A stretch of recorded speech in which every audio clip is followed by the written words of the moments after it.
Okay, so ఇవాళ మనం happy sugar life part 2 explanation అయితే చేయబోతున్నాం. ఇంకా మీరు దీని ప్రీవియస్ పార్ట్ చూడలేదంటే డిస్క్రిప్షన్ లో లింక్ ఉంటుంది, వెళ్ళి చెక్ చేయండి. సో లేట్ చేయకుండా మనం ఈరోజు దీని ఫైనల్ పార్ట్ అయితే ఎక్స్ప్లెయిన్ చేద్దాం. పార్ట్ 2 స్టార్టింగ్ లో మనం సాతోని ఇంకా వాళ్ళ ఫ్రెండ్ ని చూస్తాం. వీళ్ళిద్దరు సాతో ఉండే అపార్ట్మెంట్ కి వచ్చేస్తారు. కానీ ఇక్కడ చూస్తే ఇద్దరు పోలీస్ ఆఫీసర్స్ ఉంటారు, ఎందుకంటే వీళ్ళకి ఇన్ఫర్మేషన్ వచ్చింది ఇక్కడ ఒక డెడ్ బాడీ ఉందని. ఇంకా వెనకంగా ఇదంతా ప్రొఫెసర్ అబ్జర్వ్ చేస్తూ ఉంటాడు. ఇప్పుడు పోలీస్ ఆఫీసర్ సాతోతో తన రూమ్ ని చెక్ చేయడానికి పర్మిషన్ అడుగుతాడు. దీనిపై సాతో కూడా సరే అని అంటుంది. దీని తర్వాత సాతో తన రూమ్ డోర్ నాక్ చేస్తుంది. ఇప్పుడు వాళ్ళ ఆంటీ బయటకు వస్తుంది. దీని తర్వాత పోలీస్ ఆఫీసర్స్ ఆ రూమ్ ని మొత్తం పూర్తిగా చెక్ చేస్తారు, కానీ అక్కడ వాళ్ళకి ఏమీ దొరకదు. ఇప్పుడు పోలీస్ ఆఫీసర్స్ ఇక్కడి నుంచి వెళ్ళిపోదామని అనుకుంటారు. దీన్ని చూసి సాతో వాళ్ళ ఆంటీ అతనితో మిస్బిహేవ్ చేస్తూ ఉంటుంది. ఎలాగంటే తన్ని హక్ చేసుకుంటుంది, తన దగ్గరికి వెళ్తుంది. ఇదంతా చూసి వీళ్ళు ఇక్కడి నుంచి వెంటనే వెళ్ళిపోతారు. ఇంకా వీళ్ళిద్దరు ఇక్కడి నుంచి వెళ్ళిపోయిన తర్వాత సాతో వాళ్ళ ఆంటీ కను వాళ్ళ ఫ్రెండ్ మీద పడుతుంది. దీన్ని చూసి సాతో వెంటనే వాళ్ళ ఫ్రెండ్ ని కంచి తీసుకెళ్తుంది. ఇప్పుడు తన ఫ్రెండ్ అడుగుతుంది, మీ ఆంటీ ఇలా బిహేవ్ చేస్తుంది ఏంటి? దీనిపై సాతో చెప్తుంది, మా ఆంటీ ఒపీనియన్ లో లవ్ అంటే అందరినీ జాగ్రత్తగా చూసుకోవడం. ఇంకా సాతో వాళ్ళ ఫ్రెండ్ ని అక్కడనే వదిలిపెట్టి వాళ్ళ అపార్ట్మెంట్ కి వెళ్తుంది.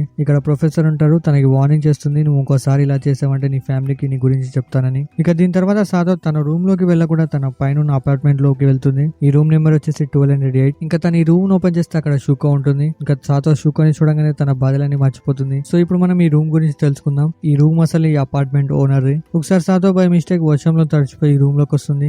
అప్పుడు ఈ అపార్ట్మెంట్ ఓనర్ సాతోకి టవల్ ఇచ్చి క్లీన్ చేసుకోమని చెప్తాడు. ఇప్పుడు సాతో అక్కడి నుంచి వెళ్ళిపోతుంటే తను అడుగుతాడు, నేను ఈ పెయింటింగ్ వేయొచ్చా అని. దీనికి సాతో కూడా సరే అని ఒప్పుకుంటుంది. ఇలా సాతో ఇతనికి పోజెసిస్తూ ఉండేది, అతను పెయింటింగ్ వేస్తూ ఉండేవాడు. ఇంకా సడన్ గా ఒక రోజు సాతో షూకోని పట్టుకొస్తుంది తన రూమ్ లోకి. ఇంకా సాతో షూకోతో అంత క్లోజ్ గా ఉండడం ఇతనికి నచ్చదు, అందుకే తను షూకోని చంపడానికి ట్రై చేస్తాడు. ఇంకా అప్పుడే అక్కడికి సాతో వచ్చి ఇతను కూడా చంపేస్తుంది. ఇంకోవైపు మనం సాతో వాళ్ళ ఫ్రెండ్ ని చూస్తాం. ఇక్కడ తను ఏడుస్తూ ఉంటుంది, ఎందుకంటే సాతో ఇయ్యాల కన్నది, మనం ఇప్పటి ఫ్రెండ్స్ కాదు, మనం ఇక కలవాల్సిన అవసరం లేదని. ఇది విని సాహి అతన్ని ఓదార్స్తూ ఉంటాడు. సాహి అంటాడు, నువ్వు ఒక మంచి అమ్మాయివి, నీ వల్లే నేను ఎప్పుడు మోటివేటెడ్ గా ఉంటా. ఇది విని తను బ్లెస్ చేస్తూ ఉంటుంది. ఇంకా తను అంటుంది, మీ చెల్లిని కనిపెట్టడానికి నేను నీకు హెల్ప్ చేస్తా. ఇంకా దీని తెల్లారి మనం సాతోని ఇంకా మిక్సు బోషిని చూస్తాం. సాతో అంటుంది, నువ్వు ఏదో ఒకటి చేసి సాహిని వేరే సిటీకి పంపించు, నువ్వు అలా చేస్తే కనుక నేను నిన్ను షూకోకి ఇంట్రడ్యూస్ చేస్తా. ఇది విని సాతో బోషి సరే అని ఒప్పుకుంటాడు. ఇంకోవైపు మనం సాహిని చూస్తాం. ఇక్కడ సాహికి కాల్ వస్తుంది. కాల్ లో అంటాడు, మీ సిస్టర్ ఎక్కడ ఉందన్న డీటెయిల్స్ నాకు తెలుసు. ఇక కొన్ని రోజుల తర్వాత మనం బ్రిడ్జ్ దగ్గర సాయిని చూస్తాం. తను మిక్సు బోషి కోసం వెయిట్ చేస్తూ ఉంటాడు. ఇప్పుడు మిక్సు బోషి వచ్చిన తర్వాత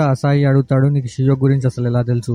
దీనిపై మిక్సుబోషి చూకోది టైని చూపిస్తాడు. మిక్సుబోషి అంటాడు, షియో ఇప్పుడు వేరే సిటీలో ఉంది, నువ్వు ఇప్పుడు ఇక్కడి నుంచి డైరెక్ట్ ట్రైన్ లో అక్కడికి వెళ్ళొచ్చు. కానీ ఇక్కడ సాయికి మిక్సుబోషి చెప్పింది అంతగా నమ్మబుద్ధి కాదు. ఇప్పుడు సాహి అడుగుతాడు, నువ్వు నాకు అబద్ధం చెప్తున్నావా? ఇంకా సాహి అతన్ని తిడతాడు. ఇది విని మిక్సుబోషి అతన్ని కింద పడేస్తాడు. దీన్ని చూసి అసాయి వెంటనే మిక్సుబోషి దగ్గర నుంచి టైని తీసుకొని కంచి వెళ్ళిపోతాడు. కానీ సగం దూరం వెళ్ళాక తనకి గుర్తుకొస్తుంది, నేను మిక్సుబోషిని పట్టుకుంటే నాకు షియో దొరుకుతుందని. అందుకే తను వెంటనే బ్రిడ్జ్ దగ్గర వెళ్తాడు. కానీ అక్కడ చూస్తే మిక్సుబోషి ఉండడు. సరే, ఇక దీని తర్వాత నైట్ సాతో వాళ్ళ ఫ్రెండ్ తినని కలుస్తుంది. తను అడుగుతుంది, నీకేమైనా ఇన్ఫర్మేషన్ తెలిసిందా? దీనిపై సాహి చెప్తాడు, అతను నాకేమీ చెప్పలేదని. ఇంకా తను ఇదంతా చెప్పి ఇంకొంచెం వెళ్ళిపోతూ ఉంటాడు. దీన్ని చూసి తిను వెంటనే వెళ్లి అతన్ని హక్ చేసుకుంటుంది. ఇంకా తను చెప్తుంది, నువ్వు ఎప్పుడు గివ్ అప్ ఇవ్వకని. ఇలాంటి మోటివేషన్ ఉంటే ఎవరైనా ఎందుకు గివ్ అప్ ఇస్తారులే. సరే, తను చెప్తుంది, మన ఇద్దరం మన నెంబర్స్ ఎక్స్చేంజ్ చేసుకుందామని. ఇంకా తను వెళ్లే ముందు అసాహిని కిస్ చేస్తుంది.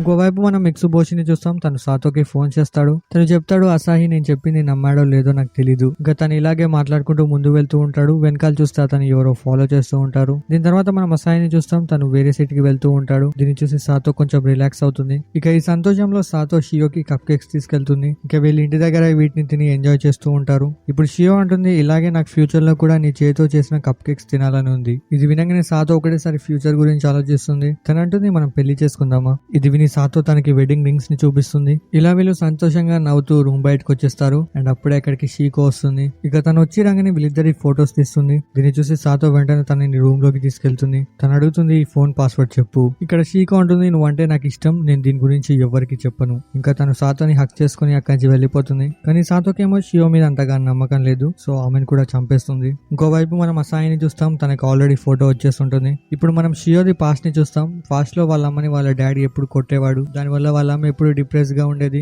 ఇలాగే ఒక రోజు షియో ఆడుకుంటూ వాళ్ళ అమ్మని బయటికి వెళ్దామని అడుగుతుంది. దీనిపై వాళ్ళ అమ్మ తన్ని కొడుతుంది. ఇంకా వర్షంలో ఒక రోజు వాళ్ళ అమ్మ తన్ని నువ్వు నాకు వద్దని చెప్పి ఒక చోట వదిలిపెట్టింది. ఇంకా అదే రోజు వర్షంలో సాతోకి షియో దొరికింది. ఇక ప్రెసెంట్ లో షియోకి అంతా గుర్తుకొస్తుంది, నాతో ఇలా చేసింది మా అమ్మే అని. ఇంకా తను సాతో దగ్గరికి వెళ్లి అంటుంది, నేను నీతో ఎప్పుడు ఇలాగే కలిసి ఉండాలని అనుకుంటున్నా. ఇంకోవైపు మనం అసాయిని చూస్తాం. తను బేస్బాల్ బ్యాట్ తో ఎవరినో కొట్టడానికి వెళ్తూ ఉంటాడు. ఇంకా తను షూకోకి కాల్ చేస్తాడు, కానీ తను లిఫ్ట్ చేయదు. అందుకే ఇప్పుడు తను మిక్సుబోషికి సాతోది ఇంకా షీకో షీకోది ఫోటో పంపిస్తాడు. ఇక ఈ ఫోటోని చూడగానే మిక్సుబోషి వెంటనే ఈ విషయాన్ని సాతోకి చెప్పడానికి వెళ్తూ ఉంటాడు. కానీ అప్పుడే బ్యాట్ తోటి ఎవరో కొడతారు. దీని తర్వాత అతను కళ్ళు తెరిచి చూస్తే అతని ముందు అసాయి ఉంటాడు. తను అడుగుతాడు, నీకు ఈ అమ్మాయి తెలుసా? తను ఎక్కడ ఉంటుందో చెప్పు. కానీ ఇక్కడ మిక్సుబోషికి సాతో ఎక్కడ ఉంటుందో తెలీదు. ఇప్పుడు కోపంలో అసాయి తన గురించి తెలుసుకోమని అంటాడు. ఇంకోవైపు మనం సాతోని చూస్తాం. తను వాళ్ళ ఆంటీని కలవడానికి వెళ్తుంది. ఇప్పుడు సాతో వాళ్ళ ఆంటీతో అంటుంది, నాకు ఇష్టమైన వాళ్ళని ఒకరిని కాపాడుకోవడానికి నేను ఒకరిని చంపాలని అనుకుంటున్నా. దీంట్లో వాళ్ళ ఆంటీ తనకి హెల్ప్ చేస్తానని చెప్తుంది. ఇంకోవైపు మనం మిక్సుబోషిని చూస్తాం. తను రెస్టారెంట్ లో సాతో గురించి ఇన్ఫర్మేషన్ తెలుసుకుంటూ ఉంటాడు. దీని తర్వాత మనం సాతోని ఇంకా వాళ్ళ ఆంటీని చూస్తాం. వీళ్ళు ముగ్గురు కలిసి సూపర్ మార్కెట్ కి వెళ్తారు వీళ్ళకి కావాల్సినవి తీసుకోవడానికి.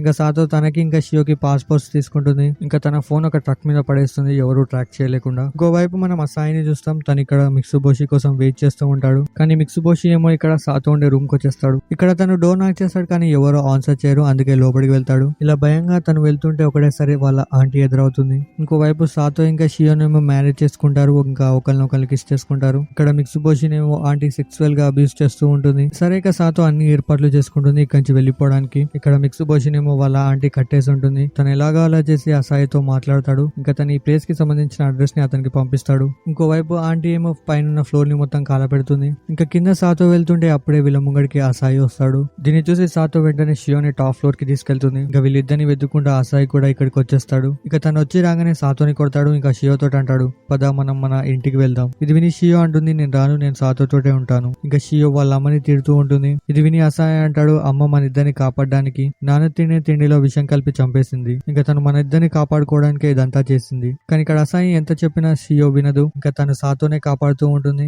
ఇంకా వీళ్ళిద్దరు కలిసి ఆ బిల్డింగ్ లోని టాప్ ఫ్లోర్ కి వెళ్లి తన మించి దూకేస్తారు. ఇంకా దీని తెల్లారి న్యూస్ లో వస్తుంది వీళ్ళ ఆంటీని అరెస్ట్ చేశారని. ఇంకా ప్రొఫెసర్ ని కూడా అరెస్ట్ చేశారు అమ్మాయిలతో మిస్బిహేవ్ చేయడం వల్ల. ఇంకా సాతో ఇంకా షీకో చనిపోయి ఉంటుంది. ఇక కొన్ని రోజుల తర్వాత అసాయి హాస్పిటల్ కి వెళ్తాడు షియోని చూడడానికి. ఇక తను మన ఇంటికి వెళ్దామని అంటాడు. కానీ ఇప్పటికి కూడా షియో నేను రానని అంటుంది. ఇంకా షియో అంటుంది, నాకు ఎవరితోటి ఉండాలని లేదు, ఇంకా నాకు సాతో ఇచ్చిన హ్యాపీ మూమెంట్స్ చాలు. సో దీంతో ఈ సిరీస్ ఇక్కడే కంప్లీట్ అయిపోతుంది. ఈ సిరీస్ మీకు ఎలా అనిపించిందో కింద కమెంట్ చేసి చెప్పండి. నాకైతే అస్సలు నచ్చలేదు. సో మొత్తానికి స్టోరీ ఏంటంటే మన మెయిన్ ఫీమేల్ క్యారెక్టర్ వచ్చేసి పర్ఫెక్ట్ లవ్ కోసం వెతుకుతుంది. ఇలా వెతికే ప్రాసెస్ లో తను చాలా మందిని లవ్ చేసింది. కానీ ఎవరిని చేసినా తనకి ఆ ఫీలింగ్ రాలేదు. ఇక ఫైనల్ గా తనకి షియోలో ఈ ఫీలింగ్ వచ్చింది. ఇక తనని ఎప్పుడు వదిలిపెట్టాలని అనుకోలే. పర్ఫెక్ట్ లవ్ మీద ఒక్కొక్కరికి ఒక్కొక్క ఒపీనియన్స్ ఉంటాయి. పర్ఫెక్ట్ లవ్ మీద మీ ఒపీనియన్ ఏంటో కింద కమెంట్ చేసి చెప్పండి.